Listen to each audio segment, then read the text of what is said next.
नमस्कार, स्वागत, सत्कार। जी हाँ, मैं हूं आपका दोस्त अजय सिंह और आप देख रहे हैं एलए क्लासेज।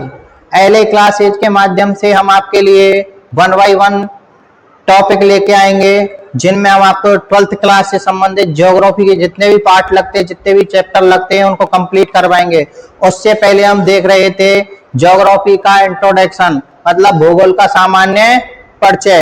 अगर बात करें भूगोल के सामान्य परिचय की, तो हमने इससे पिछली क्लास में देखा मेरे दोस्तों भूगोल के बारे में देखा हमने।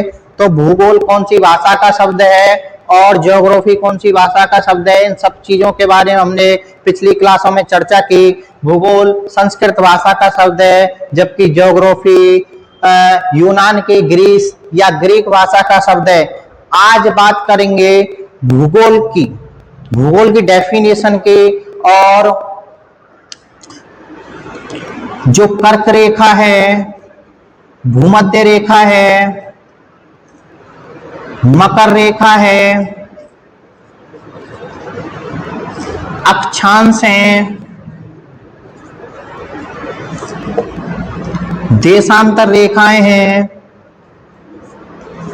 इन सभी के बारे में विस्तार से चर्चा करेंगे मेरे दोस्तों। हम देखेंगे भूगोल शब्द। ये जो भूगोल शब्द है, ये दो शब्दों से मिलके बना है। भूगोल जो शब्द है, ये दो शब्दों से मिलके बना है, भू प्लस गोल। भू का अर्थ मेरे दोस्तों पृथ्वी। भू का अर्थ क्या है मेरे दोस्तों? पृथ्वी। और गोल का अर्थ गोल। पृथ्वी कैसी है मेरे दोस्तों? गोल। कई बार हम इसे चपटी भी बोलते हैं, कई बार नाशपाती के आकार के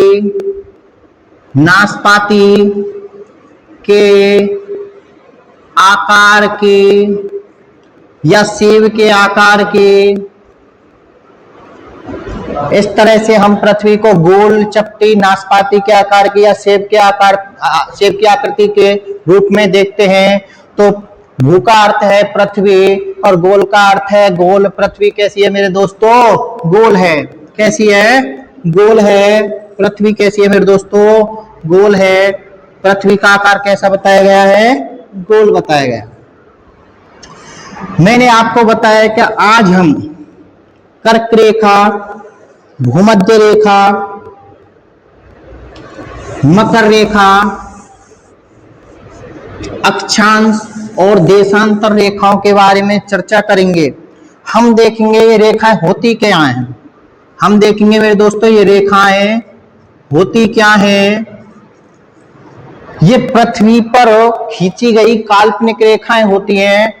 ये पृथ्वी पर खींची गई कैसी रेखाएं होती हैं मेरे दोस्तों? काल्पनिक रेखाएं होती हैं। कैसी रेखाएं होती हैं? काल्पनिक रेखाएं होती हैं। जबकि हम पृथ्वी पर वैसे जाके देखेंगे तो हकीकत में हमें कोई रेखा नहीं मिलेगी। लेकिन जो पृथ्वी का अध्ययन है, पृथ्वी पर समय और जलवायु का जो निर्धारण किया जाता है अक्षांश और देशांतर रेखाओं के माध्यम से, वो हम काल्पनिक मान के करते हैं। अगर बात करें पृथ्वी पर एक रेखा डाली गई, कुछ वैज्ञानिकों ने कुछ अध्ययन करने के लिए कुछ डाला इस पे, जो काल्पनिक है, वास्तव में कुछ नहीं है। इस पे एक पृथ्वी को दो भागों में बांटने के लिए एक रेखा का नाम दिया गया, जिसका नाम है भूमध्य रेखा, क्योंकि ये पृथ्वी के बीचों बीच में डाली गई रेखा है, जिसका नाम क्या है मेरे दोस्तों? भूमध्य रेखा। क्या नाम है? भूमध्य रेखा।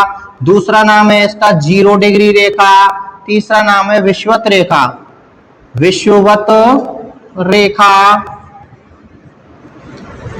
पृथ्वी के बीचों बीच में एक काल्पनिक रेखा डाली गई, जिसका नाम है भूमध्य रेखा, 0 डिग्री रेखा या विषुवत रेखा। अगर बात करें इस रेखा के अलावा में, तो हमको एक कर्क रेखा मिलती है और एक मकर रेखा मिलती है। पृथ्वी पर ये काल्पनिक रेखाएं और डाली गई। कर्क रेखा को भूमध्य रेखा से नॉर्थ साइड में डाला गया, मतलब उत्तरी साइड में। इस रेखा का नाम दिया कर्क रेखा। कर्क रेखा, कर्क रेखा। इसका दूसरा नाम है 23.5 degree north, 23.5 degree north, 23.5 degree north. इसके जस्ट नीचे, भूमध्य रेखा के जस्ट नीचे एक रेखा और डाली गई, उसका नाम है मकर रेखा, मकर रेखा। कौन सी रेखा मेरे दोस्तों? मकर रेखा। बात करें मकर रेखा का दूसरा नाम 23.5 डिग्री साउथ।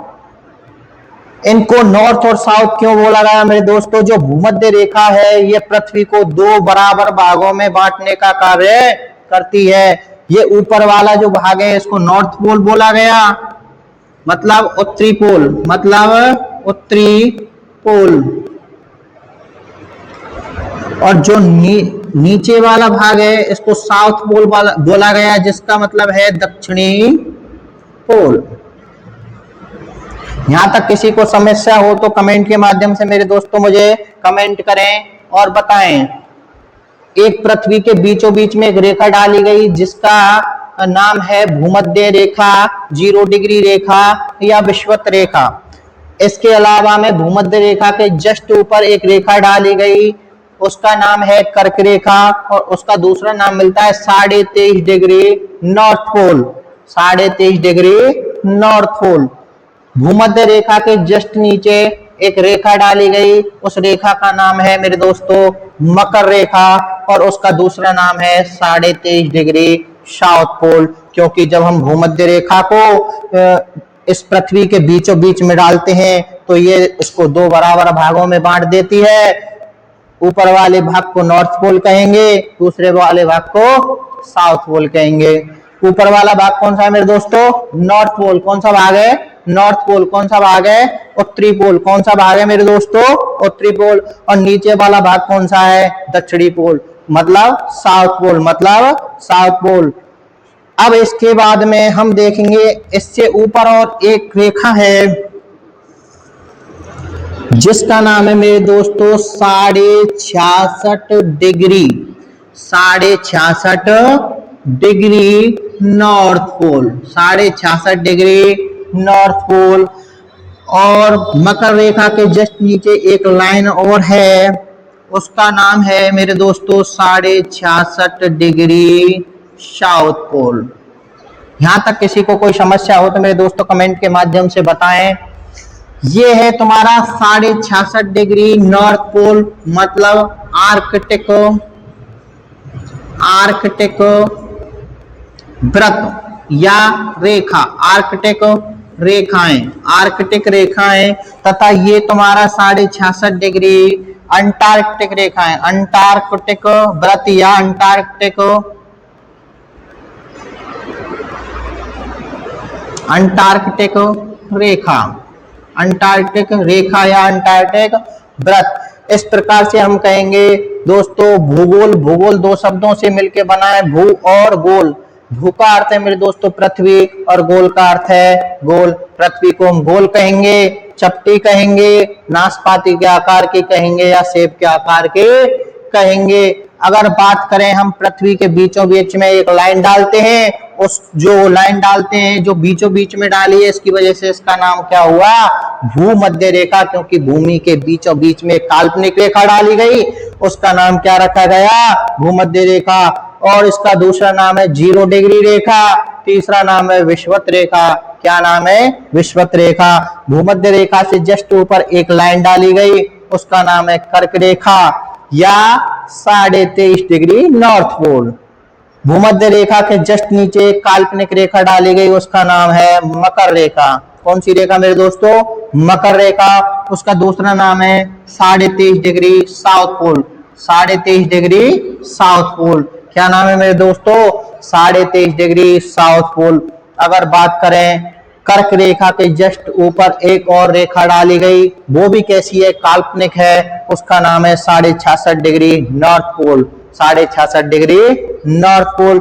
मकर रेखा के जस्ट नीचे एक लाइन डाली गई, उसका नाम है मेरे दोस्तों 66.5 degree south pole, 66.5 degree south pole. अगर हम बात करें कर्क और मकर को याद करने की, कर्क और मकर को याद करने की। तो का कबूतर है, ये वर्णमाला में पहले आता है, तो इसलिए हम भूमध्य रेखा के जस्ट ऊपर कर्क रेखा को डाल देंगे, जो कैसी रेखा है मेरे दोस्तों, काल्पनिक रेखा है। कैसी रेखा है, काल्पनिक रेखा है। और माँ पीछे आता है वर्णमाला में, तो भूमध्य रेखा को जस्ट हम उससे नीचे डालेंगे, तो उसका नाम है मकर रेखा। ये भी कैसी रेखा है मेरे दोस्तों, काल्पनिक रेखा है। कैसी रेखा है, काल्पनिक रेखा है। अगर यहाँ तक किसी को कोई प्रॉब्लम है तो मेरे दोस्तों कमेंट के माध्यम से मुझे बताएं। यहाँ तक किसी को कोई दिक्कत है तो कमेंट के माध्यम से बताते रहें दोस्तों।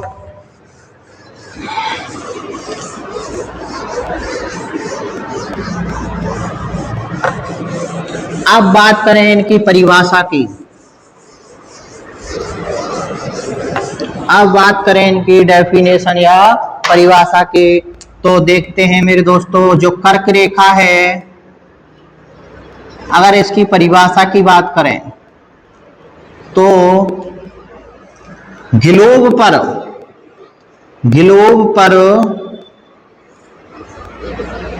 खींची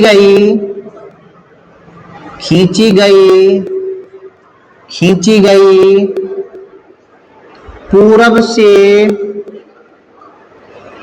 पश्चिम की ओर काल्पनिक रेखा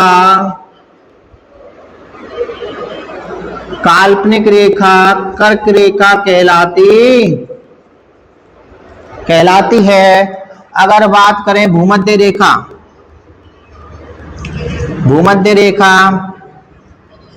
तो ग्लोब पर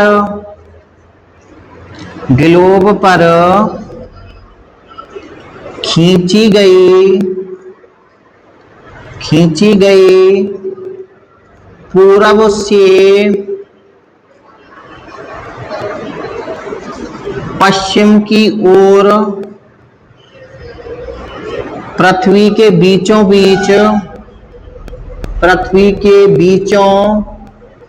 बीच जो पृथ्वी को दो बराबर भागों में बांटती है, जो पृथ्वी को दो बराबर भागों में बांटती है, उसे भूमध्य रेखा कहा गया। ये भी मेरे दोस्तों काल्पनिक रेखा है। कैसी है, काल्पनिक रेखा है। अगर बात करें मकर रेखा की, तो ग्लोब पर भूमध्य रेखा के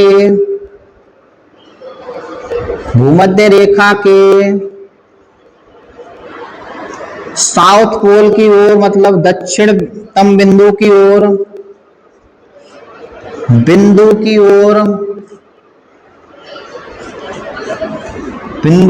ओर पूरब से पश्चिम की ओर खींची गई काल्पनिक रेखा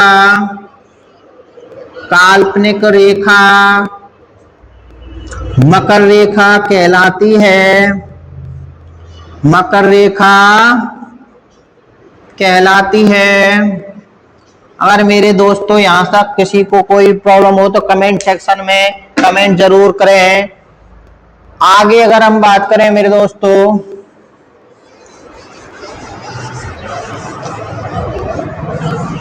अक्षांश और देशांतर,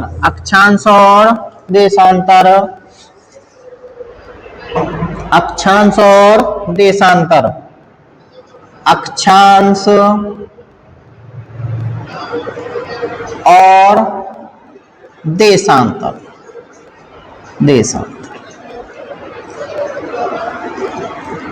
सबसे पहले बात करें मेरे दोस्तों, अक्षांश कहते कैसे हैं या देशांतर कहते कैसे हैं, तो अक्षांश ग्लोब पर खींची गई आड़ी काल्पनिक रेखाएं अक्षांश खींची कहलाती हैं, जो पूरब से पश्चिम की ओर खींची जाती हैं, तथा देशांतर रेखाएं वे होती हैं जो उत्तर से दक्षिण की ओर, उत्तर से दक्षिण की ओर काल्पनिक रेखाएं खींची जाती हैं, उनको देशांतर रेखाएं मेरे दोस्तों कहा जाता है। जैसे ये हो गया अपना ग्लोब, ये हो गया मेरे दोस्तों ग्लोब। इस ग्लोब पर, इस ग्लोब पर पूरब से पश्चिम की ओर, पश्चिम की ओर जो काल्पनिक रेखाएं, जो काल्पनिक रेखाएं, काल्पनिक रेखाएं खींची जाती हैं, खींची जाती हैं, उनको अक्षांश रेखा कहा जाता है,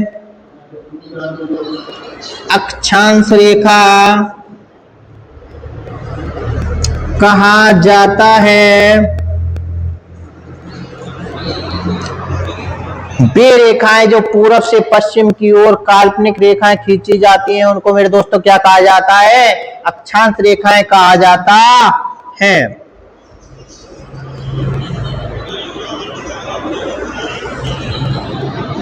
अक्षांश रेखाएं कुछ इस प्रकार से होती हैं मेरे दोस्तों, अक्षांश रेखाएं कुछ इस प्रकार से होती हैं।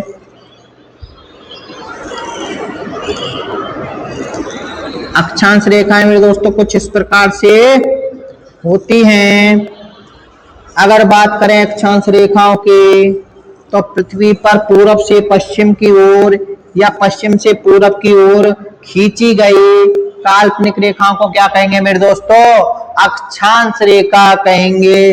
अगर शॉर्ट में समझें तो अक्षांश मतलब आड़ी रेखा, अक्षांश मतलब आड़ी रेखा। तो आड़ी रेखा हम पर किस पर खींचेंगे मेरे दोस्तों, ग्लोब पर। किस पर खींचेंगे, ग्लोब पर। किस पर खींचेंगे, ग्लोब पर। किस पर खींचेंगे मेरे दोस्तों, ग्लोब के अंदर।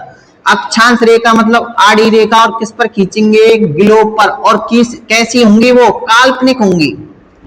कैसी हैं, ये मानी गई रेखाएं काल्पनिक रेखाएं होंगी। कैसी होंगी मेरे दोस्तों, काल्पनिक रेखाएं होंगी। कैसी रेखाएं होंगी दोस्तों, काल्पनिक रेखाएं होंगी। बात करेंगे देशांतर रेखाओं की, बात करेंगे देशांतर रेखाओं की। बात करें मेरे दोस्तों देशांतर रेखाओं की, तो उत्तर से दक्षिण या दक्षिण से उत्तर की ओर खींची गई काल्पनिक रेखाएं मेरे दोस्तों क्या कहलाती हैं, देशांतर रेखाएं कहलाती हैं। क्या कहलाती है मेरे दोस्तों, देशांतर रेखाएं कहलाती हैं। वे रेखाएं जो उत्तर से दक्षिण की ओर खींची जाती हैं और कैसी होती हैं, काल्पनिक होती हैं। कैसी होती है मेरे दोस्तों, काल्पनिक होती हैं। कैसी होती है मेरे दोस्तों, काल्पनिक होती हैं। कैसी होती हैं दोस्तों, काल्पनिक होती हैं। कैसी होती है मेरे दोस्तों, काल्पनिक। वो रेखाएं क्या कहलाएंगी, देशांतर रेखाएं कहलाएंगी। क्या कहलाएंगे, देशांतर रेखाएं। वे रेखाएं जो ग्लोब पर, जो ग्लोब पर उत्तर से दक्षिण की ओर, दक्षिण के ओर खींची जाती हैं, खींची जाती हैं। और कैसी होती है मेरे दोस्तों, काल्पनिक होती हैं। कैसी होती हैं, काल्पनिक होती हैं। उन्हें देशांतर रेखाएं कहा जाता है। उन्हें क्या कहा जाता है मेरे दोस्तों? देशांतर रेखाएं कहा जाता है। अगर बात करें देशांतर रेखाओं की, तो देशांतर रेखाओं की संख्या कितनी होती है? देशांतर रेखाओं की मेरे दोस्तों ग्लोब पर संख्या 360 होती है। कितनी होती है भैया?